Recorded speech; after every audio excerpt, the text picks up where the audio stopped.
नमस्कार। हरदोई की पाली पुलिस ने कराई निबंध प्रतियोगिता। मेधावी छात्र छात्राओं को पुलिस अधीक्षक नीरज जादव ने पुरस्कार देकर एआई सम्मानित के किया। ज़माने में साइबर देखिए नमित क्राइम की शुक्ला की बहुत बड़ी रिपोर्ट। चुनौती है और हमें लगता है कि नागरिकों का सहयोग और आपकी शक्तियाँ हमें इससे जल्दी ही निजात पाने की संभावना है। एआई के ज़माने में ये हमारे राष्ट्र को विकसित करने में ये सबसे बड़ी चुनौती हो सकती है। ये साइबर क्राइम हम में से ही कुछ इस साइबर क्राइम को करते हैं और हम में से ही कुछ इसमें से धोखा खाते हैं।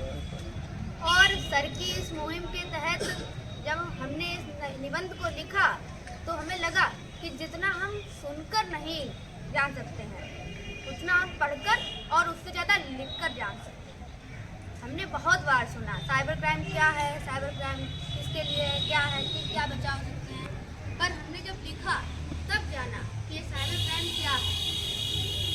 तो मुझे लगा कि ये बहुत अच्छी चीज़ है, ये विवेकशील कार्य है और जब इसमें हम अपनी सहयोगी एवं इसकी भागीदारी इसमें अपने को अपनाएंगे तो हम इससे ज़रूर एक दिन उबर पाएंगे। मुझे लगता है ये साइबर क्राइम के बचाव और रोकथाम, राहुल संकृता ने एक लेखक है जिन्होंने कहा है कि हम किसी भी स्थान को भ्रमण करके इतना अच्छा नहीं जान सकते हैं जितना अच्छा उसे पढ़कर। और साइबर क्राइम को पढ़कर हमने जितना अच्छा उसके लिए ज्ञान किया है, हमें लगता है हम कभी भी किसी को भी इसके लिए प्रेरित कर सकते हैं और बता सकते हैं कि ये क्या है। और मुझे लगता है राष्ट्र के विकास में साइबर क्राइम बहुत बड़ी बाधा है और हमारा सहयोग नागरिकों।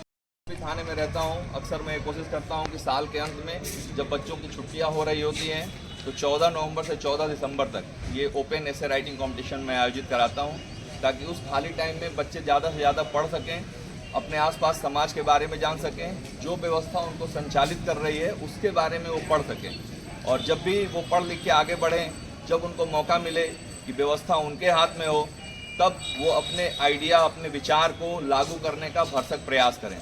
मैं भी एक टाइम पे स्टूडेंट था, एक समाज में पैदा हुआ था, एक परिवार में पैदा हुआ था। उन लोगों ने मुझे सुविधा दिया, मैं पढ़ाई किया।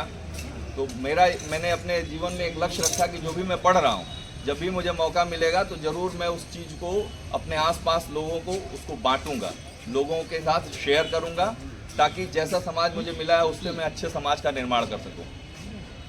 तो इसलिए मैंने 3 टॉपिक दिए थे, कुछ ऐसे लोगों के लिए जो कि कोई भी उस टॉपिक पे लिख सकता है। वो टॉपिक था कि आप अपने गांव, कस्बा या मोहल्ले में जिसमें निवास करते हैं उसकी मुख्य समस्याएं क्या हैं, उसको भविष्य में कैसा देखना चाहते हैं। तो जैसा मैंने बताया कि हर आदमी, एक फिलोसोफर का कहना है कि अपने विचारों का पुंज है, अपने विचारों का एक गुच्छा है। तो जैसा उसका विचार है वैसा ही वो रहता है, वैसा उसका भविष्य बनता है, वैसा उसका परिवेश बनता है। तो जैसा आपके मन में विचार होगा, आने वाले टाइम में वैसे ही समाज का आप निर्माण करेंगे। इसी तरीके से मैंने लिखा था कि क्योंकि पुलिस के लिए सबसे बड़ी समस्या है चोरी, लूट, डकैती, जिसको हम कम से कम करना चाहते हैं। अभी सर के आने से पहले किसी एक वक्ता ने बताया कि चोरी की घटनाएं इतनी कम हो गई हैं कि लोगों को काफ़ी सुकून महसूस हुआ है। तो ये हम लोगों का प्रयास तो है ही, लेकिन साथ में आप लोग का कंट्रीब्यूशन जब तक नहीं रहेगा तब तक हम किसी क्राइम को कम नहीं कर सकते हैं, रोक नहीं सकते हैं। ऐसे ही था कि गांव में सीसीटीवी कैमरे जो हम लोग अभियान चला के लगा